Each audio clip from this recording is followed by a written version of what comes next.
À l'âge de 25 ans, il y a à peu près 10 ans maintenant, je suis rentrée à l'urgence en décembre 2009 et les docteurs se sont rendus compte que ma vésicule biliaire était très enflée. J'avais de la difficulté à respirer. Donc, finalement, il y a un chirurgien qui a voulu m'enlever la vésicule biliaire. Puis, ma mère s'est opposée, donc ils ne l'ont pas fait. On a poussé pour plus de tests et finalement, j'ai eu un diagnostic qui est tombé après une échographie cardiaque d'hypertension pulmonaire idiopathique. Je travaillais dans un bureau d'avocat et ce qui est arrivé, c'est que j'ai été obligée de tomber en invalidité. Mon cardiologue m'avait averti que ma carrière était finie et que j'allais plus jamais travailler de toute ma vie, que j'étais à 25 ans et que j'étais invalide à long terme.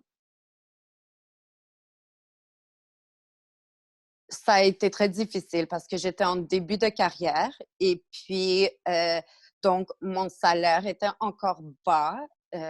Et puis, quand je suis tombée en invalidité, ça a pris un certain moment. Au début, j'étais sur le chômage et mon bureau me payait une partie aussi. Donc, j'avais un salaire à 100 après quelques mois, après environ 6 mois, je crois, je suis tombée en invalidité longue durée et à ce moment-là, je suis tombée à 50 de mon salaire, ce qui fait que je suis tombée à 18 000 par année.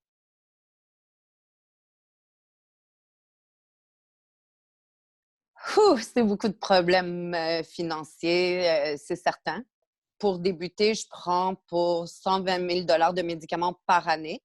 Évidemment, payer un loyer à Montréal, c'était devenu impossible. C'était soit je payais mon loyer, soit je mangeais. Alors, j'ai eu beaucoup de difficultés pendant des années. J'ai eu des difficultés financières énormes. Les coûts de ma maladie sont élevés parce que je suis suivie à l'hôpital juif de Montréal et je n'ai pas le choix d'aller là-bas pour quoi que ce soit. Donc, virus, grippe, il faut que j'aille à l'urgence, il faut que j'aille à l'hôpital. Par contre, ça ne change pas le fait que je dois aller à l'hôpital une fois aux 2 mois et pour voir mon cardiologue, mais une fois aux 6 mois, je dois y aller également pour faire vérifier mon pacemaker parce que j'ai aussi un pacemaker.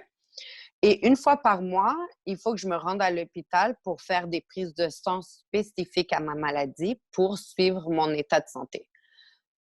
J'habite à 1 heure de Montréal maintenant, donc je peux vous dire qu'en essence, ça me coûte excessivement cher. Le stationnement à l'hôpital, quand je me sens vraiment pas bien, je suis obligée de le prendre, c'est 24 après 1 heure.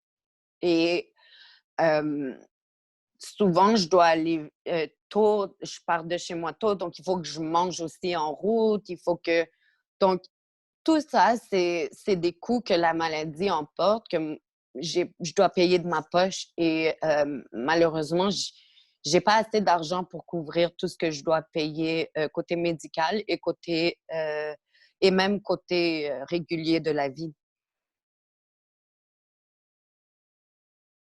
Pendant 8 ans, j'étais sur le conseil d'administration de la fondation HTAPQ, qui s'occupe des patients qui ont ma maladie. Et cette fondation est unique au Canada et même dans le monde parce qu'elle soutient les patients financièrement. Donc, chaque année, les patients qui ont des problèmes financiers peuvent faire une demande d'aide financière.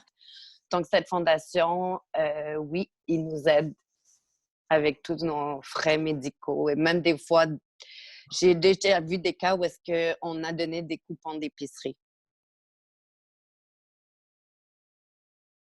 Le meilleur conseil que je peux vous donner, c'est essayez de ne pas avoir trop peur parce que c'est notre nouvelle réalité et malheureusement, c'est très difficile, mais il faut rester fort parce que le plus on reste fort et le plus on se plaint ou on demande des choses au gouvernement, le plus on va avoir d'accès.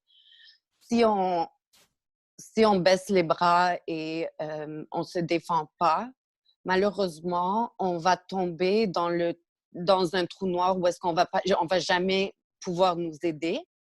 Euh, et il faut surtout pas lâcher parce que je sais que c'est extrêmement difficile. Comme je le dis, des fois, c'est une question de même se nourrir.